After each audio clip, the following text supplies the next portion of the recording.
खरे सुख आहे ना ते गावाकडेच आहे. आपलं गाव हे इथनं बाहेर पडल्याशिवाय कळत नाही. आपल्या गावची ओढ गावाला सोडून गेल्याशिवाय लागत नाही कुणालाच.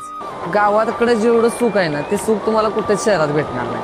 आणि आपल्या गावातल्या लोकांचं राहणीमान आहे ना ते एक नंबर आहे. कारण तुम्ही बघतायच कुणाच्या पण घराच्या पुढे तुम्ही उभं राहिलासा तर तुम्हाला माणूस म्हणते बाबा या की आत ये की पाणी देऊ का, चहा घेताय का.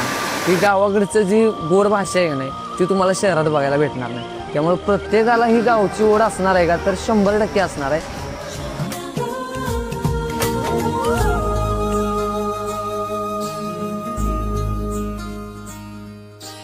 आकाशी स्वप्नांच्या हरपून भान शिरते, हुरहुर त्या सांजेला कधी एकटेच झुलते.